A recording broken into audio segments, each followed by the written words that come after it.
Hi, my name is Caitlin Joseph, and I am the Women for the Land Program and Policy Manager at American Farmland Trust.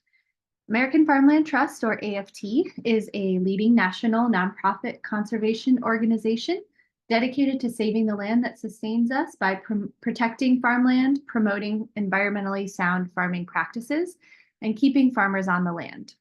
Since 1980, AFT has used its role as a land trust to help permanently protect more than 6.5 million acres of agricultural land from development and supported the adoption of conservation practices on millions more acres.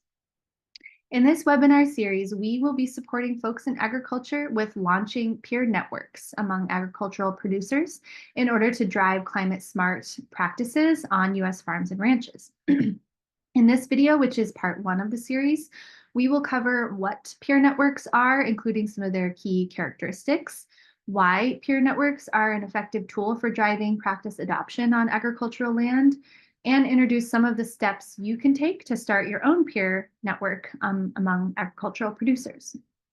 The second webinar will go into more depth on what peer networks can look like, so definitely encourage you to make time to view that webinar as well.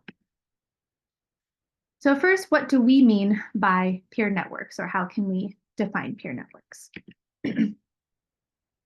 So most broadly, a peer-to-peer network is defined as a group of people with a shared identity who come together around a particular topic and or support each other in working toward particular goals that they share.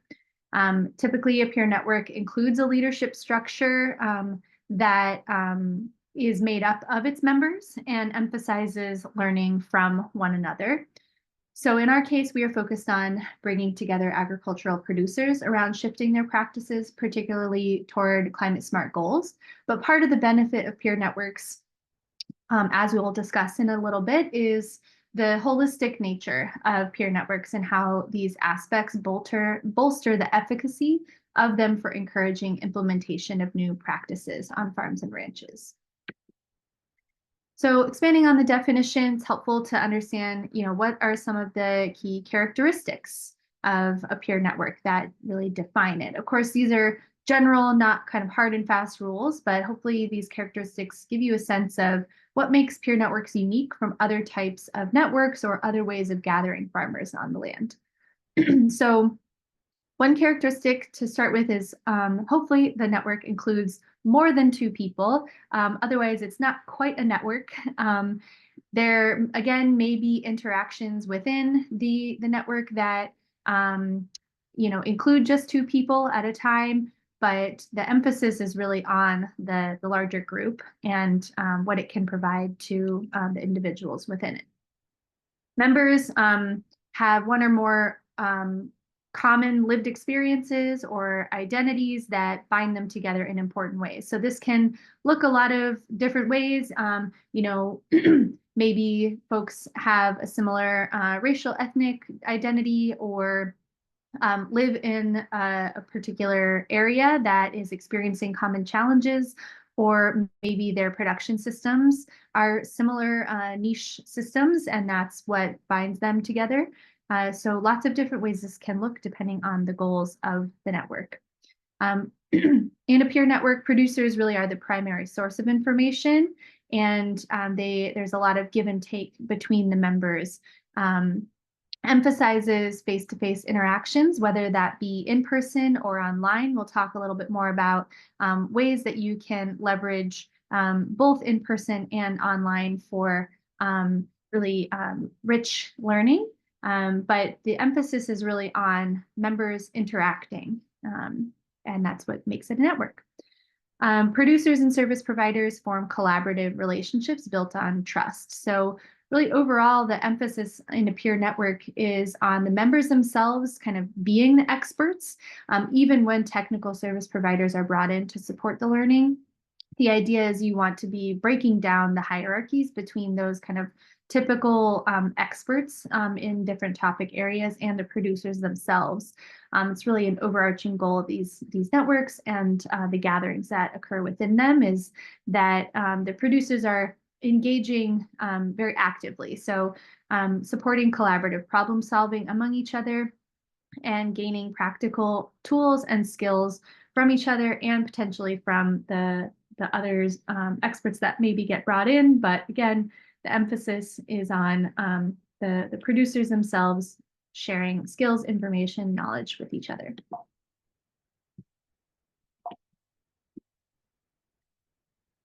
So wanted to give you a sense of, kind of a graphic representation of a spectrum of ways that peer networks can be imagined or configured. So at the top here, you can see they can be quite informal with even just 3 farmers in a specific geographic region or within a niche production system across geographies, maybe supporting each other around particular goals or particular practices on the ground. Or in the middle here, you can see a version that maybe is a bit more structured based on the audience, such as in an affinity group model. So this might entail the leadership of the network, kind of curating the membership based on a shared identity that the producers hold. We'll go into more examples of each of these types of networks in webinar 2.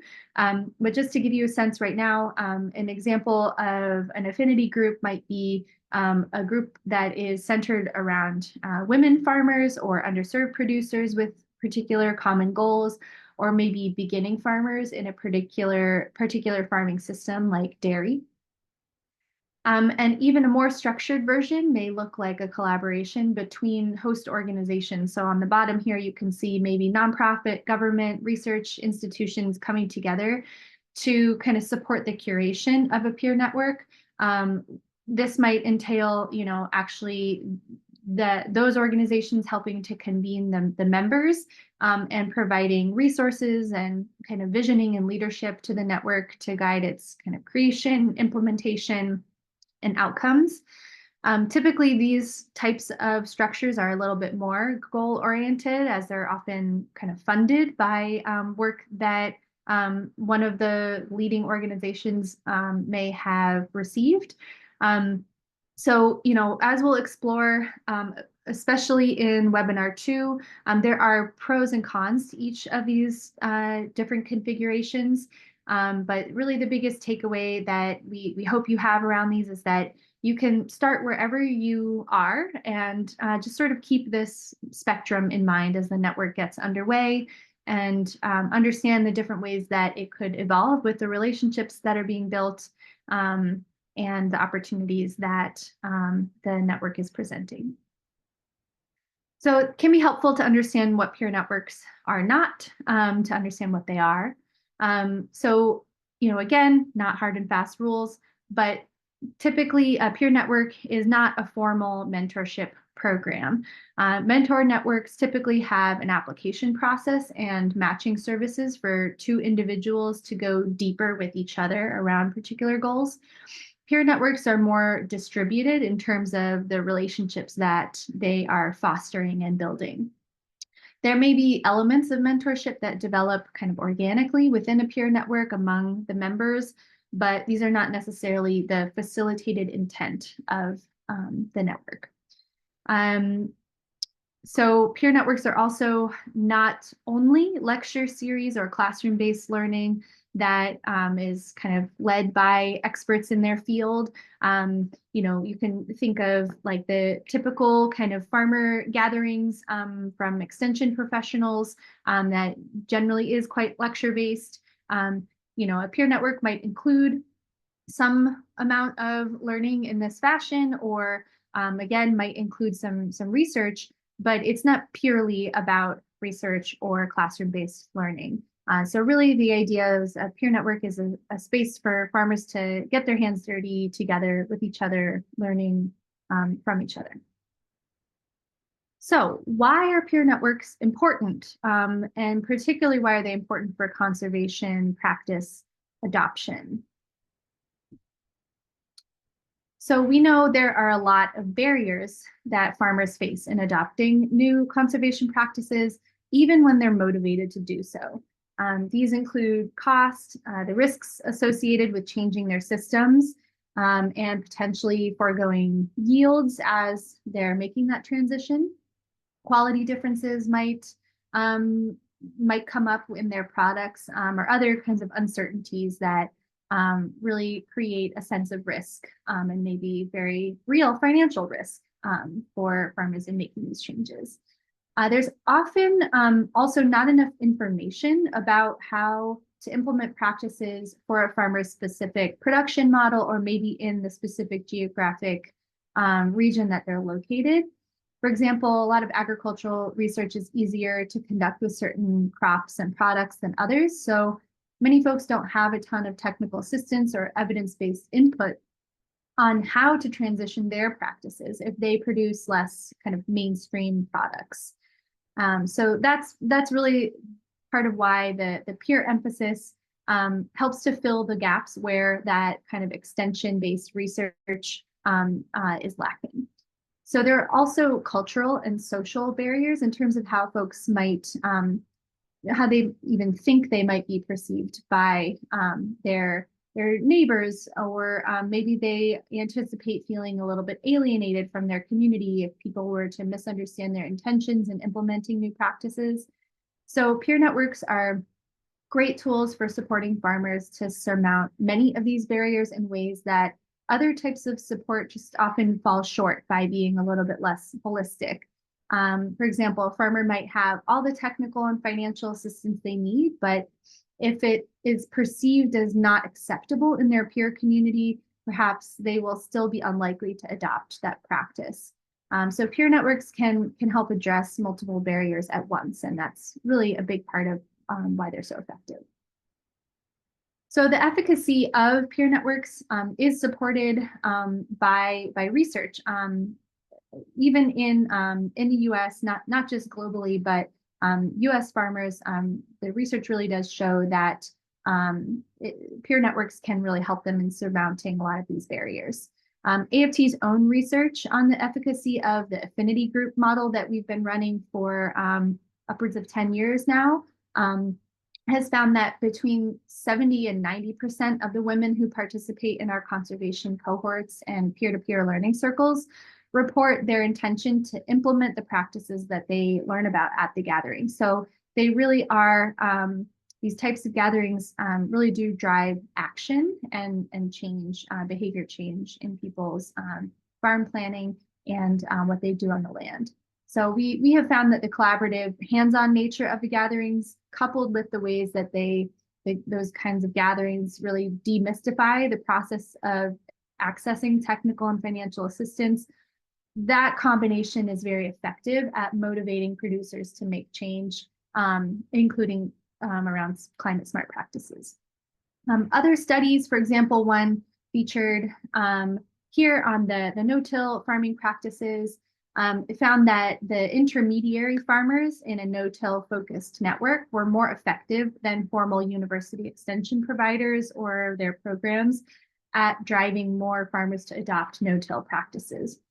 So that one's very specific on a particular practice, but it really found that the farmers with experience with no-till themselves were the biggest influencers for other farmers, with social media being one of the key ways that the innovative practices spread. So overall, a key message of the research here is that farmers are the best influencers for other farmers. So that is what peer networks really should hope to cultivate and leverage for driving climate smart practices on more farms. So just going a little bit deeper on what's effective here, we've got some quotes from folks who have researched this and led these types of networks. Really research has backed up that in many farming communities, there's already a practice of kind of roadside farming, that, practice of scrutinizing your neighbor's fields and, kind of assessing their skills and their management abilities from what you see from the roadside. So peer-to-peer networks really kind of mobilize this existing dynamic and invite more kind of semi-structured encounters between farmers so that they can engage in both the technical and experiential knowledge exchange while building relationships and kind of reinforcing the sometimes kind of shifting social norms around these practices. So really, as this quote emphasizes, It's about trust. And when it comes to farmers, other farmers are the best messengers. Again, farmers learning directly from other farmers in multiple ways, and that's really the crux of what makes these gatherings effective. Their particular strength is around the experiential learning component and the peer-to-peer communication, which is why it's baked into the name. So really, with this kind of model, producers can see with their own eyes how a practice is implemented and impacting the farmers that have implemented it. And really to do that in a way that they can identify with and sort of imagine themselves into. So this builds on the kind of classic motto of you can only be what you can see. So by helping farmers, put themselves into that scenario and imagine their way through it, they can navigate a similar path and get support along the way. So what can peer networks do, or what do we know is effective about them? They can connect members to resources, so both financial and technical resources, including kind of points of contacts, publications, webinar series, other online forums that cover the niche topic that folks need. And it can also support the members in responding to emerging needs. So between the gatherings, the members can assess what questions do folks still have, and work to kind of close gaps in knowledge along the way. Maybe even also address like lingering hesitation or confusion that producers may have around implementation of certain practices. It also builds knowledge, or building knowledge is the most effective when it's strategically and slowly added to the existing experiences and worldviews of the members. So really building new knowledge on top of existing knowledge. We know from kind of adult education research that is just the most effective way for adults to learn. It also creates, they create opportunities for collaborative learning, problem solving, like we mentioned before. But this helps to kind of slowly and incrementally build the foundation for the members so they can solve each problem that will build the foundation for the practice change. It also helps, they help members build community and foster kind of mutual aid. And really this supports the overall wellness of the community and in general resilience to future change. So we're really creating a sense of community and belonging that's being built as part of the process of a peer network. And really shouldn't be underestimated how valuable these kinds of relationships are, not just to the encouragement of practice adoption, but also the overall wellness of the farmers involved. And, that is the foundation on which any, big change is predicated on. So farmers need to have a sense of stability and wellness to take risks in order to implement new practices. And if they're struggling in other ways, a peer network can help to address some of those and foster a sense of belonging and less isolation. So, this is just how humans are naturally wired. So peer networks also really help to leverage that. So again, peer networks are persuasive, they're experiential, and they are holistic. Ultimately, they're psychologically nourishing, rich, effective ways for all humans to learn, especially for farmers and ranchers who really need to see the practices in the flesh to be sold on how they might take similar action. So by including both peers and technical experts who agree to participate in an open and non-authoritative way, these kinds of networks can provide more holistic and persuasive spaces for farmers to change their perspectives and ultimately their practices. So hopefully that has gotten you a bit excited to get started and learn more. If you want to understand more about the specific research and efficacy of peer networks, you can check out this document. We will provide a link to it in the PDF of these slides, as well as in the toolkit on our website that is a supplement to this webinar series. It provides more detail on what makes peer networks effective, shares a bit more about that broader concept of resilience, both operationally and socially. And like I said, we'll provide a copy, but this is a great one to look at to go deeper. So now we're going to shift gears a little bit to talking about how to start a peer network. Hopefully you're excited by all that great research. So really, it starts with building relationships. That's the foundation of what you want the peer members to do. So building grounded connections with the local community that you want to engage is a very important first step. And a step you need to probably iteratively do along the way. So finding out who are the farmers and the leaders and the kind of influencers that can help you get some traction. And then in partnership with them, identifying needs or gaps that aren't being addressed by other groups. It is important to try not to reinvent the wheel or step on others' toes if you can, and use those existing strengths, resources, assets to your advantage rather than recreating them. So listening first and gathering that information on what really is the need and how can you be most effective and develop the programming later. Really kind of emphasizing this idea of if you want to go fast, go alone. If you want to go far, go together. So we mentioned, 3 different kinds of structures or sort of gradations of structure. So, take all this with a grain of salt, knowing that wherever you're at, it might be pretty informal, unstructured. Maybe you don't have a budget, but these are just some tips for how you can think about building a little bit more structure in over time.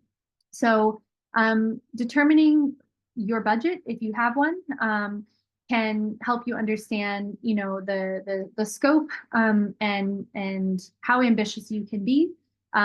And you may, if you have no budget to start with, may want to think about ways that you can iteratively document your impact and then potentially go out and seek more funding or I don't know, collect dues. Just spitballing here. There may be different ways that you can build a budget even if you don't have one to start with. Understanding how you're going to organize leadership. So is it going to be volunteer-based from within the membership itself? Is it going to utilize staff of an organization that maybe is able to provide paid capacity and leadership? One of our network conveners within AFT offered this quote that, there needs to be a strong leader who gets paid to think about the vision and organize meetings, and having funding to support a network can be key to its survival and its success. But that shouldn't intimidate you to not try to get started. These are things that can build over time, and nothing was built in a day. So, starting where you're at and, trying to develop a clear vision that is shaped by the membership will help build buy-in, even if you have an all-volunteer team. If folks are really committed and see the benefit to themselves and to the other members, that can also drive and build a structure. Something to think about is if and as you get budget, providing stipends for participants to travel to gatherings or to the different folks that will host events is another way that can just kind of sustain the momentum. Oftentimes in the very beginning, folks might be really excited and able to, offer these things for free, their time, their hospitality and hosting an event. But over time, stipends might support the longevity of the network. Speaking of longevity, having a sense for who will and how will the life of this network keep going in the long term. So just something to think about as you are getting started is where might this live? And we will give some examples in webinar 2 of kind of how peer networks have evolved over many years of operation and ways that their structures have shifted over the long term. So building a membership base is kind of your next step. So deciding on a target peer group. So what is going to be your common thread in your peer group? Is it going to be geography? Is it going to be some sort of aspect of the members' demographics? Something about their farm characteristic? Something about the practices that you are trying to implement? Maybe everyone wants to implement the same new practice and they don't share some of these other common threads. So deciding on what is most appropriate for your needs and starting to think about how you might reach that target audience.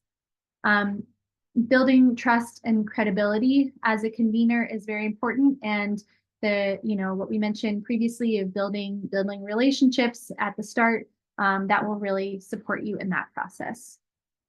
Also providing the clear kind of value proposition and a sense of what can the members expect their outcomes to be, or what are they going to get out of their participation. So another way to think about that value proposition is as your pitch to the producers you're targeting. So what is your pitch? How is it curated and designed to resonate with them and motivate that target audience? So really, the more you understand your audience, the more compelling your pitch to join will be. So it also helps to be clear about what and the what and the how of their commitment. So when will they meet? With what regularity? What can they expect to get out of those experiences? What topics might you hope to cover? But always trying to allow that pitch with enough flexibility that the members themselves will see their engagement as something that will help shape the network. So it's always a delicate balance between providing a bit of structure so that folks know they will be stewarded through this and they won't have to do all the work themselves, but also enough flexibility that it's not so rigid that their needs won't be met in an emerging way. So just a really practical tip from some folks on our team. It works when farms are close enough for them to travel to for group meetings, but they need to be far enough not to be neighbors and therefore competing for land and resources. So another, kind of thing to be thinking about as you're identifying your target peer group potentially. So as you're getting started, the next step would be to kind of identify the different roles that people might play in supporting the peer network and figure out a system for delegating different tasks, delegating those roles across the team that will be leading the network. So is someone going to be able to be a little bit more in charge of membership management, maybe onboarding the members, or giving input on some content that will provide ongoing membership engagement, or bringing in new members if folks are dropping off, who might have good facilitation skill set and might be able to provide that at events, both online and in person. Who or what resources do you have to lean on for outreach support and logistical support for gatherings?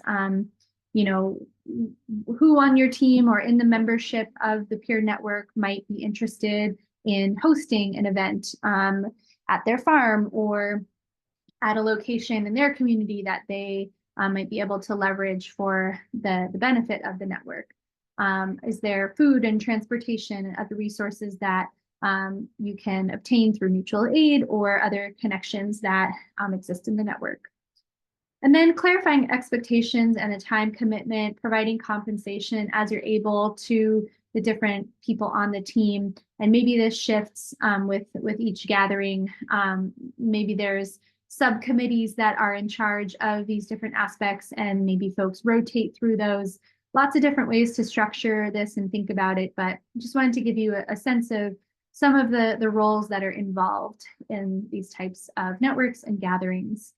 Um, and then another tip from our team, having staff or leadership involved in the project who have substantial lived experience with the type of farming that the farmers in the cohort do is also really critical. So again, it's a peer network. It's not a top-down, you know, experts imparting information only.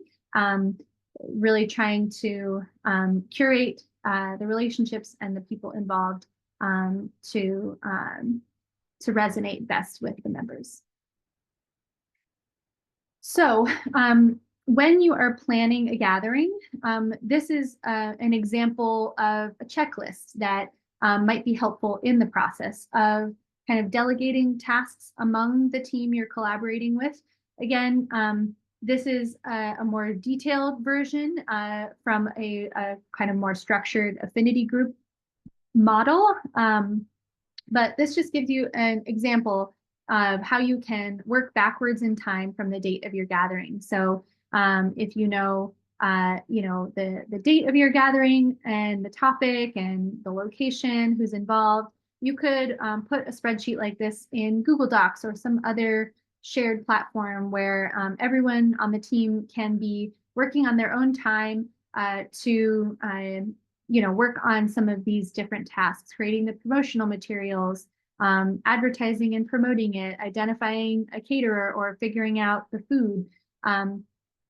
This kind of checklist might be helpful leading up to a gathering like this.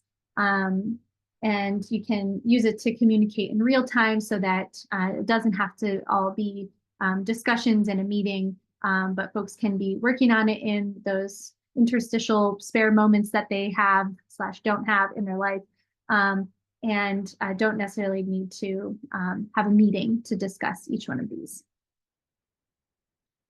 So collaboratively setting the agenda and the group norms and kind of the culture of the group is another kind of next step. So, when we say the agenda, we're talking about kind of the learning plan. This could either be considered for the whole life of the peer network. Maybe you want to kind of set up a whole unit-based curriculum, or at least kind of a skeleton of a plan for how the information is going to flow across the group gatherings. It could also just look like the agenda for a specific gathering, and maybe you want to co-create that agenda for each gathering, one event at a time, to allow for that emerging content. But a couple of tips, in general, no matter if you do it for whole big picture at a time or one event at a time, is to always prioritize time for relationship building and experiential learning at any of the peer-to-peer gatherings. So like we said earlier, that's just really important in what makes peer gatherings effective. And again, the emerging content, farmers might experience barriers kind of along the way. So for example, a big storm causes flooding and allows the goals of the network, to be explored through the lens of emerging issues like that, so rather than being too rigid with your learning plan, you want to make sure that you're working collaboratively with the members to identify what is the emerging need and how can the content be shaped around that. So that makes the learning much more real, relevant, and practical. In terms of norms, there's a tip here from one of our team that has led peer-to-peer gatherings. Set clear norms. The premise of their group was the group is always smarter than the individual, and it's always easier to see what someone else should be doing. So thinking about, how do you want to be setting up the norms for how folks will treat each other, listen to each other, engage with the content, participate and offer their life experience. So gatherings and communication in between those gatherings, either online or in person, all of that can really benefit from thoughtful facilitation and norm setting. So this supports the group in kind of building a particular culture that will then become woven throughout the members' interactions. So an example of a norm might be at each gathering, we begin with a check-in during which each person has a chance to share what is going on in their lives, or we stand by the idea that everyone has something to learn and everyone has something to teach. Norms like these can and should be set collaboratively early on in the network's convening, and should always be considered a work in progress and should evolve as needed throughout the life of the network. So just going to share a couple of examples of agendas. So I mentioned that you could think about an agenda for one gathering at a time or for the big picture. This is for one gathering at a time, an example of an affinity group gathering of women farmers around the topic of dry farming. So again, a particular practice that folks are hoping to learn about together, and a curated peer group of women in agriculture, particularly in a tri-county area in California, for mostly small-scale vegetable farmers. So a few different identities these folks shared. You can see this is the participant agenda. So for a gathering like this, you might have a more detailed version of this agenda for the co-facilitators, where you have notes for each other and maybe even a script for who's going to say what at different times of the gathering, just to provide some structure and guidance, knowing it never goes quite to plan, but having that plan helps everyone be able to still get you to the endpoint that is effective and useful in terms of learning and relationship building, while also being adaptive to managing the needs of the day. But you can see here, starting at 9 a.m., allowing some time for everyone to actually sit in a circle with the participants, the farmers themselves, and the expert service providers, and just go around the circle sharing their name, their role in agriculture, and what they produce, and a little bit about what interests them about the topic. So lots of different ways you can think about prompting questions that everyone can answer and everyone can benefit from during these kind of initial circle check-ins. And then starting with a topic relevant group discussion with both farmers and experts contributing, transitioning to an experiential component out in the field where this gathering was occurring, and getting a soil assessment and monitoring demonstration, and discussing some of the economic considerations that the farmer, in this case, was implementing. She also happened to be involved in university-based research. So again, even though a peer network is not research focused, it can be woven into the learning, where this farmer and the researcher were present to share what data were they gathering and how did this larger study fit within this farmer's goals over time, and why was it timely for them to even start asking these questions and get this research support, and how could other farmers benefit from what she had been learning. And then there was general farm tour, a meal, and some kind of loose Q&A time with the farmer who was hosting, and some more loose time towards the end for question and answer with resource providers that were present for the whole day. So again, that sort of sense of breaking down hierarchies. We had folks from resource conservation districts and USDA and nonprofit organizations present, but they were equally a part of the learning of the day and throughout the gathering, but at the end were able to be present and really be there to be responsive to the farmers' needs and questions, rather than kind of flipped the other way around. And then allowing some time for some choice. We'll talk about this in a minute of what is an effective best practice for adult learners, but offering some options of kind of how folks can split up the rest of their gathering. This can be a good practice to have when planning agendas, is just to know your plan A and your plan B, and potentially even giving the participants in the moment an option of how they want to finish the day. So here's another example. It's a lot to look at on the page, but we'll break it down a little bit. This is more of a big picture way of thinking about setting the agenda, or really planning out the curriculum or learning objectives for a peer network overall. So you can make a plan for a whole course of time, or like I said, in a more emergent way, one event at a time with reflection and feedback in between. But you can see that this team was New England-based peer network, and they kind of had a cohort of farms that sort of signed up for this peer-to-peer learning over time. And you can see they sort of made a plan for about a year's worth of curriculum that the peers would move through together.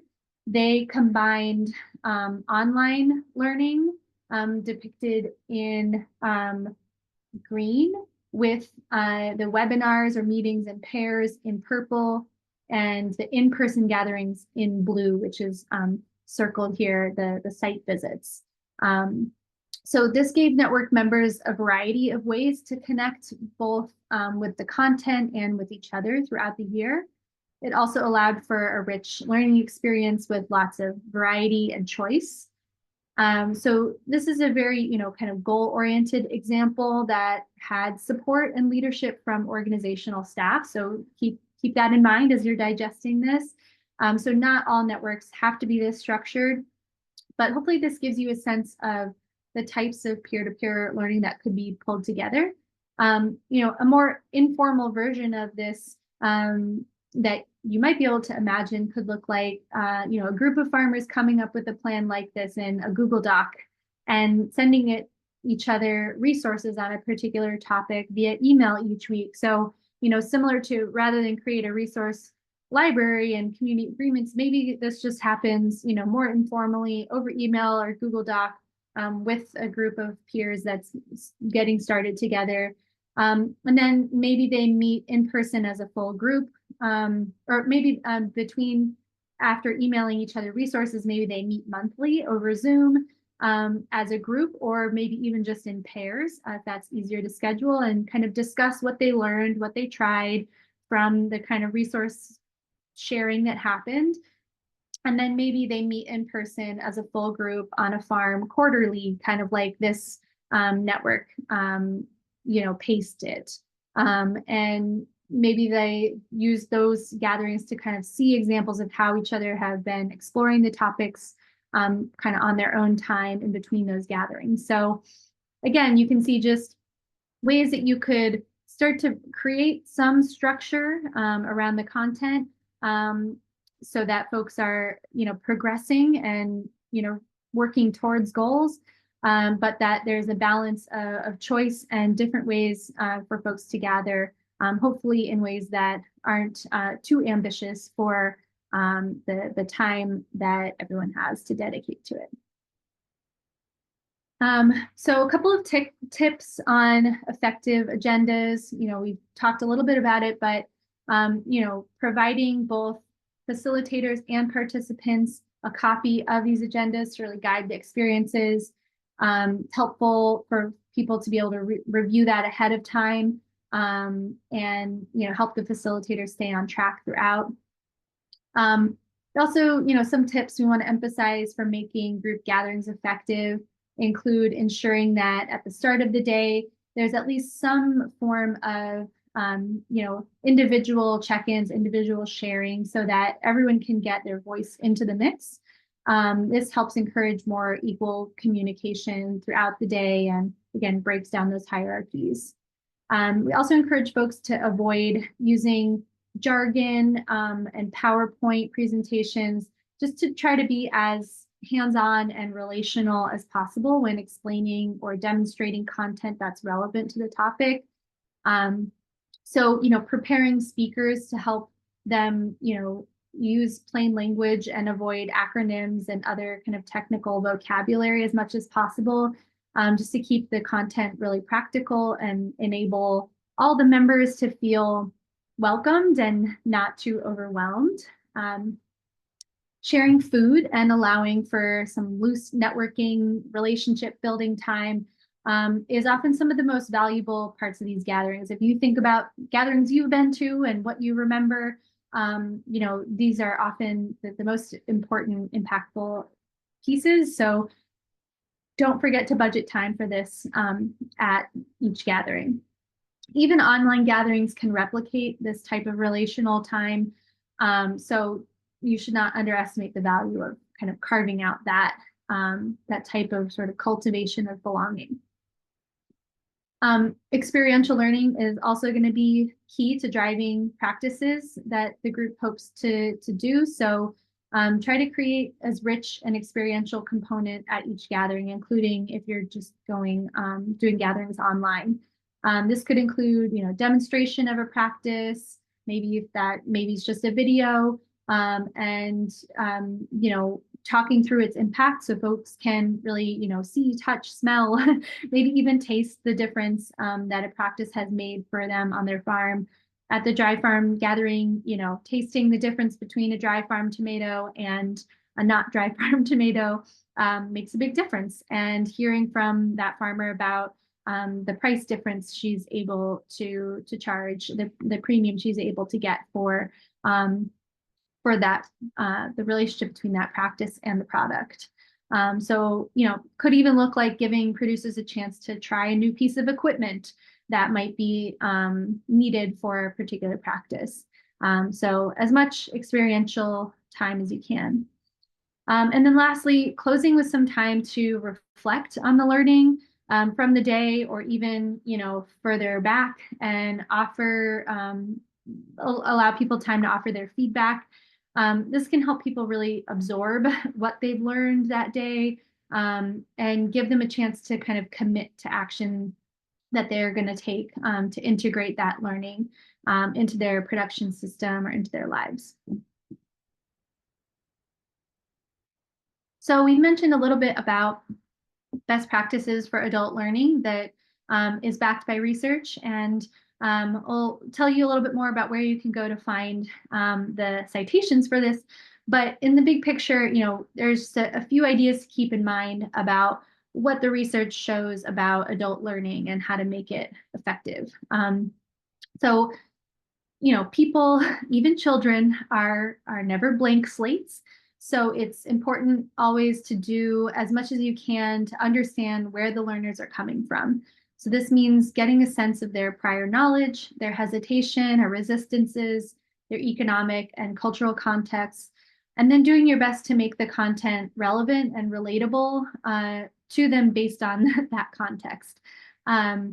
Easier said than done, of course, but it's going to depend based on your audience, what information you need to gather and what, adjustments you need to make in order to make the content relatable. But you'll know, or your membership will give you the feedback when it's not. And that's where that cycle of feedback is also very, very helpful, to offer a chance for people to let you know if there's some way that the plan is not practical or relatable, so that you can make those adjustments. So having the humility also to ask and keep listening and learning as you go will help you kind of iteratively make the content more and more relevant. Engaging positive emotions is also a big key to effective learning. Cognitive shifts are most likely to stick when they are coupled with feelings of safety, belonging, curiosity, excitement, joy. This is part of why peer gatherings can be so effective at driving behavior change and action, because the emotional lives of the members can be embraced during the learning. And again, it's how we're wired as human beings, as social creatures. So, finding ways to really lean into the ways that your peer network can engage those positive emotions. We talked about giving learners choice. This makes people more engaged, more motivated, gives people opportunities to practice what they're learning. It also makes the content more likely to stick. This is important with learners of all ages, but especially for adults. We've also talked a little bit about identifying the baseline thinking perceptions, part of that process of making the content relatable, making sure you're addressing gaps along the way, part of that emerging content, iterative process will kind of, weave this in as a best practice. And then, providing opportunities for practice and application, again, will be a part of that experiential component that you're going to prioritize. So depending on how much you have set up in your network already, you may need to do some outreach, either at the beginning to get new members engaged or throughout the network to invite members to gatherings that you are hosting. So if or when you need to conduct outreach, here's some tips to keep in mind. Existing relationships are your best friend. Using word of mouth and trusted influencers to spread the word. Not only does it save you time, but it is more effective because there's trust built there, there's credibility that you can be extended by utilizing relationships that people already have. Be creative with your strategies and your tools. People respond to art, to fun, to creative expression. So don't be afraid to experiment, even aesthetically and with the different kind of medium that you might seek. This goes along with tailoring to your audience. So thinking about, where your network members, how can you meet them where they are? Do they listen to Spanish radio? Do they, is there maybe a segment or an ad out on that station that would reach them? Or maybe your members all go to the same coffee shop each morning and, it's best to put up a flyer there or tell someone on the staff you're going to invite people to gather there just to get started. Go to where people already are, tailor to their existing routines so that you're getting it in front of them where they already are. If you have budget for it, consider offering travel stipends. We have done this in the past in the form of Visa gift cards for gas money or other incentives, maybe a children's play area at the event, not necessarily providing childcare, but maybe providing some kind of facilitated environment where folks can bring their children as part of the event and plan it in so that folks don't necessarily have to get childcare in order to make time to come.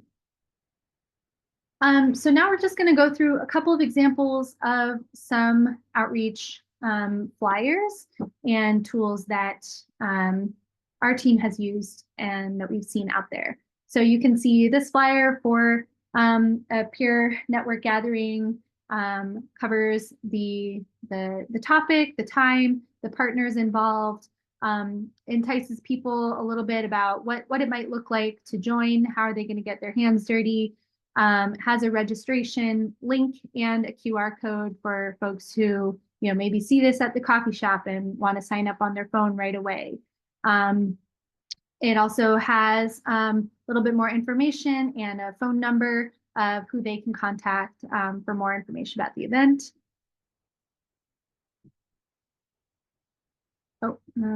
Yeah, like I said, a contact number and a registration link. Few things to note here, that this is for the same peer network that was just featured. They also offered an equipment rental initiative as part of their network. So this is just a quick example of kind of an additional service that your network might provide to its members kind of as part of that emerging content. And then here you can see examples of, flyers that are tailored to the audience and show something about the nature of the gatherings. These are for affinity group gatherings of women producers, and this one for Indigenous women producers. So you can see how one of these depicts a series of online events. So a couple of different dates with the Zoom logo here, just to make that clear that this is online, not in person. And producers could register for multiple dates at once in this case. So depending on how you plan out your curriculum, that's one way you can go about it. And in another more informal way, in this Indigenous community, it was just a local person who you could email to let her know you wanted to show up. So again, just photos that really depict the audience that we were targeting, and a couple of different ways to RSVP. And this shows an example of a physical postcard that was actually sent in the mail to a rather hard to reach audience. In this case, non-operating landowners who were women. So this postcard was sent to specific people who were kind of identified as fitting the peer network criteria. And they were given more detailed information about the gathering on this postcard. So you can see what's circled here is the actual kind of a general agenda. And you can see there's choice built into this agenda of optional aspects of the event. So hopefully this gives a sense of some of those best practices for adult learning and also best practices for outreach, getting creative with different formats and ways to tailor to your audience. So similar to best practices for adult learning that we discussed, think about some of these tips when facilitating gatherings. So ground rules based on the norms that we talked about earlier should be communicated and set at the start so they can be enforced as needed as discussions get started. Discussions are incredibly valuable as part of these gatherings, but they can be difficult, especially when emotions are high or maybe there's differences of opinion. So ideally, having two people facilitating such discussions can create some containment for the group, kind of protect the members from becoming too entrenched in a disagreement, and support an effective closure for deep discussion, to really keep the network focused on its goals. Not everyone has to agree, but having really thoughtful facilitation and people that are willing to jump in and help bring the discussion to a conclusion that's effective is very important. Again, encouraging relationship building throughout these events, like you could carpool or rent a van where everyone can move together throughout a gathering, and utilizing the technical advisors effectively throughout. A couple of other tips for facilitation: modeling active listening skills and reflecting back the statements of others is another way that facilitators can help the group kind of navigate important topics that might not otherwise be discussed, and helps the understanding get deeper among the group members, and also offers a unique space for learning that producers might not get anywhere else. And then at the close of each event, take time to get feedback and do some reflection.